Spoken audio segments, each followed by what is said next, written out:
Bom dia! Na nossa aula de hoje de Geografia, nós vamos estudar a página 187, Lagos e Lagoas. Acompanhem a leitura. Lago é uma grande quantidade de água que ocupa a parte baixa de um terreno. Lagoa é um lago menor. Apesar dessa convenção, não há um consenso sobre as dimensões mínimas e máximas para cada um deles. Por isso, a denominação correta para cada um deles pode gerar certa confusão e diferenças. Então, aqui a gente tem a foto do Lago Titicaca, aqui ó, localizado no Peru. Virem a folha e vamos ler essa revisão aqui que nós aprendemos nessa lição. Leia o que você estudou nessa lição. É na superfície da terra que vivemos, plantamos, fazemos nossas construções. Essa superfície apresenta terrenos planos, outros mais altos, outros ondulados. Chamamos de relevo o conjunto de formas da superfície terrestre. O que molda a superfície do planeta são os ventos, as chuvas, os terremotos e as ações humanas. As principais formas de relevo são os planaltos, as planícies, as montanhas e as depressões. Planalto é uma superfície irregular mais alta que as terras vizinhas. Montanha é uma grande elevação da superfície, um conjunto de montanhas forma uma cordilheira. Importante saber isso. Escarpa ou penhasco é uma vertente muito inclinada. Morro ou colina é uma pequena elevação de terreno. Planície é um terreno plano de baixa altitude. Depressão é uma região baixa entre terrenos mais elevados com a região por onde passa o Rio São Francisco. Vale é uma depressão alongada entre serras por onde ocorre algum rio. Então, é aquele espaço entre as duas montanhas que eu falei na atividade, né, que eu enviei para vocês, tá?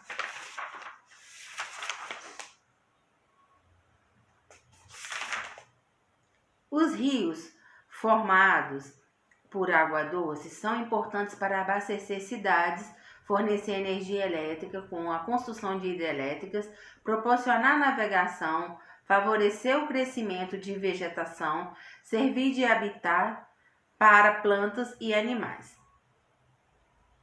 As partes de um rio são nascente, leito, margem e foz.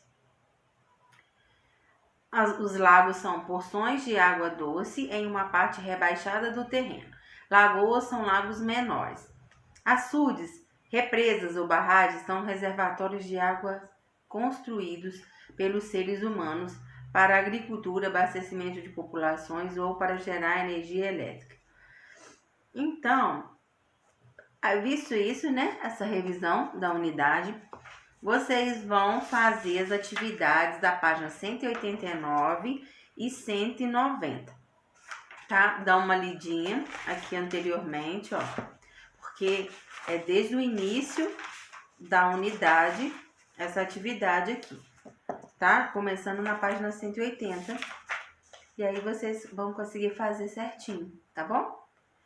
E aí, vocês podem fazer também, como atividade, essa outra página aqui, ó, 191 e 192, tá? Eu vou ler aqui para vocês e depois vocês resolvam as atividades, tá?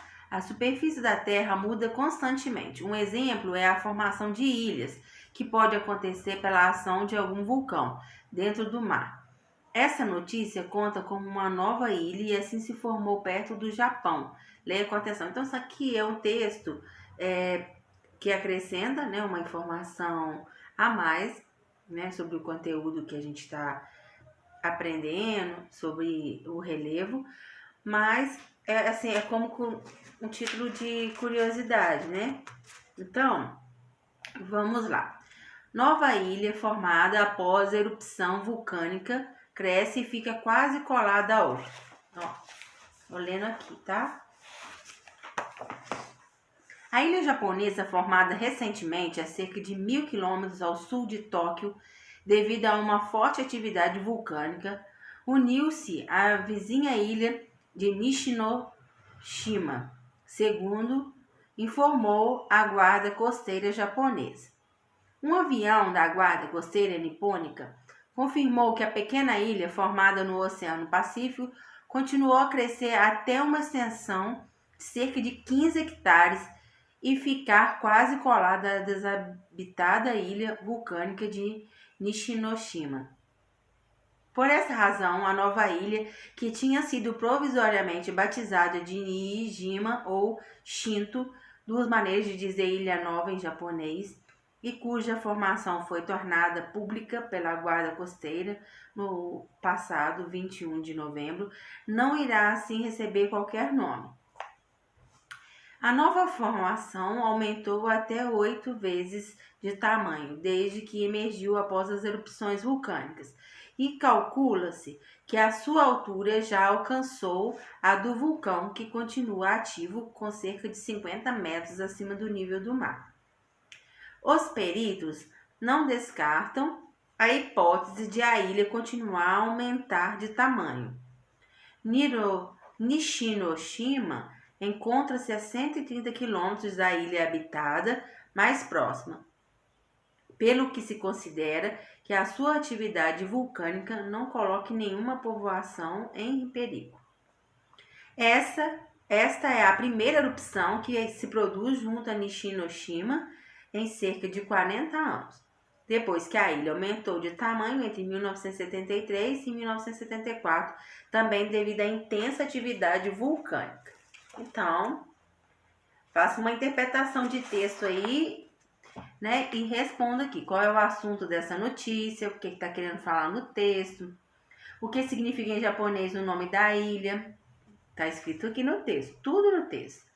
Pelo que diz a notícia, essa foi a primeira ilha formada por vulcão no Japão. Assinale a informação correta, que está de acordo com a notícia. A erupção de um vulcão submarino colocou a população da ilha de Nishinoshima em perigo? Ou a população japonesa, mais próxima das erupções vulcânicas, encontra-se a 100 km de distância, portanto não há risco para os povoados. Aí vocês vão escolher uma opção e marcar o X. Tá bem fácil. Então, até a próxima aula.